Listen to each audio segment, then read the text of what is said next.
Dreaming of a better sleep? Tossing and turning is not your destiny. And Ollie is here to help. Ollie invites you to sink into sweet, sweet slumber to improve your mental and physical health and overall wellness. More than just melatonin, Ollie's ingredients help you unwind your mind for a delightfully dreamy drift off. Sleep is on the way at Ollie.com. That's OLLY.com.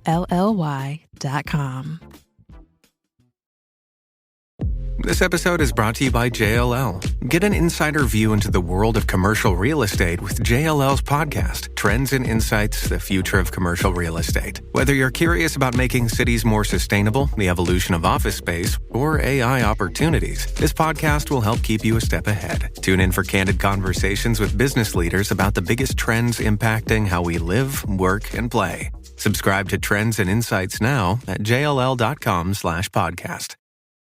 This is Optimal Finance Daily, episode 2654. Stupid or Smart?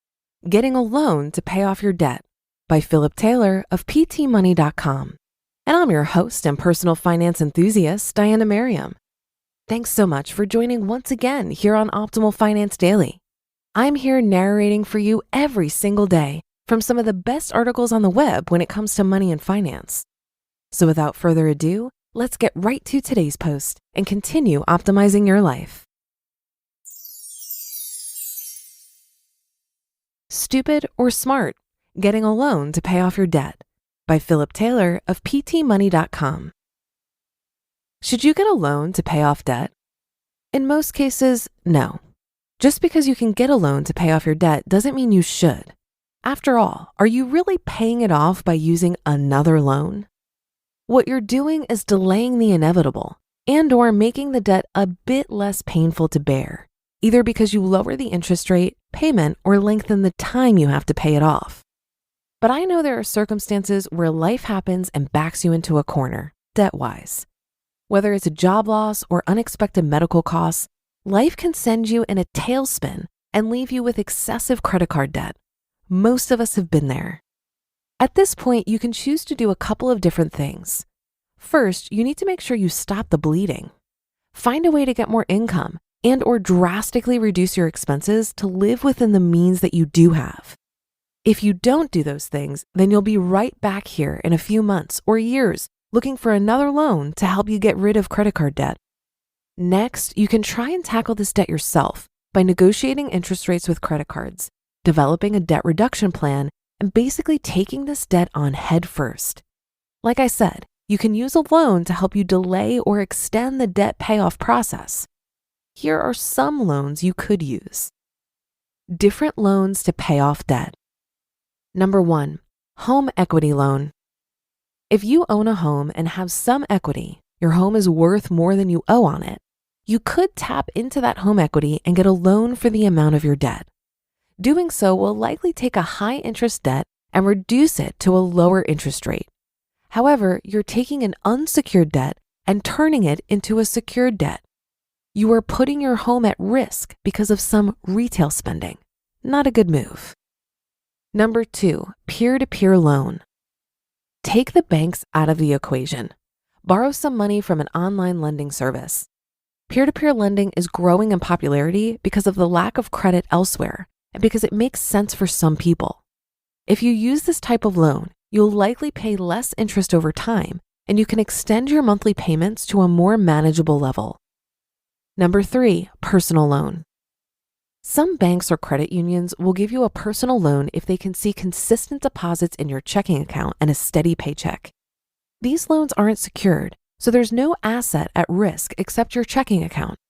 You can likely reduce the amount of interest on your debt significantly by using a personal loan. Number 4, life insurance loan. If you have a life insurance policy with a cash value portion, you can take a loan against those funds to help you pay for the debt. I'm not a fan of this option since it goes against the original goal of the money, to protect your spouse and children. Number 5, debt consolidation loan. Take all of your debt and put it on one payment plan. You have to be careful with these loans because the company who is performing the consolidation for you is in business to make money off of you. In most cases with a debt consolidation, you'll pay more interest over the long term and it will take you much longer to pay off the debt. Finally, people who consolidate debts this way often find themselves in dangerous levels of debt again. In other words, they don't address the root cause. Number 6, 401k loan. Similar to a life insurance loan, the 401k loan borrows money from a source where the original intent is something other than consolidating debt. For this reason, I'm not a fan of using a 401k loan to help you pay off debt.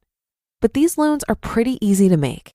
Your 401k administrator isn't concerned with what you use the money for. They'll just loan you the money. And when you pay back the money, the minimal interest rate is actually paid to your 401k balance. And number 7, balance transfer. If you can get accepted, you might be able to get a 0% balance transfer credit card. You could do your own consolidation by taking all of your outstanding balances and transferring the debt to one single credit card. In most cases, the new credit card will have a promotional 0% interest rate period and a 3 to 5% fee to make the transfer.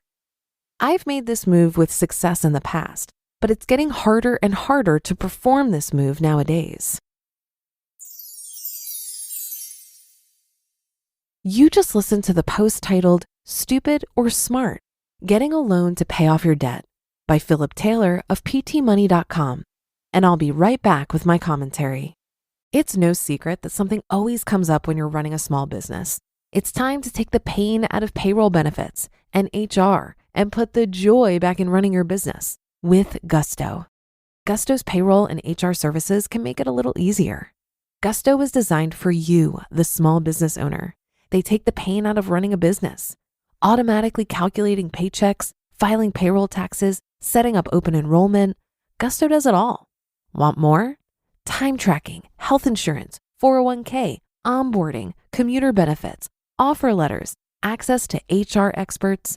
You get the idea. With Gusto, you can focus on the joy of running your business. It's super easy to set up and get started. And if you're moving from another provider, Gusto can transfer all your data for you. It's no surprise 94% of customers are likely to recommend Gusto. 94. Here's the best part. Because you're a listener, you get 3 months totally free. All you have to do is go to gusto.com/OFD. Again, that's gusto.com/OFD. I'm telling you, you're gonna love Gusto. Get started today.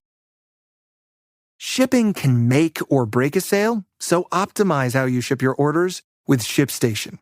They make it easy to automate and manage orders no matter how big your business grows. And they might even be able to help reduce shipping and warehouse costs. So optimize and keep up your momentum for growth with ShipStation. Sign up for your free 60-day trial now at ShipStation.com and use the code POD. That's ShipStation.com with the code POD. When I was digging out of 30 grand of debt, I believe there was a short period of time where I consolidated some debt on a 0% introductory APR credit card. But I didn't go this route until I was sure I had my spending under control and I was serious about paying off my debt. I think the first order of business when you're addressing debt payoff is to use a debt reduction calculator to come up with a plan of attack.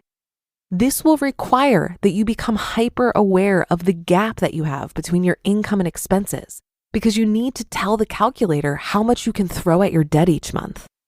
Once you have that well underway and you've proven to yourself that you can work the plan, then you can start looking at strategies to expedite the timeline. If you got into debt due to not paying attention, like I did, then shortcuts will likely backfire.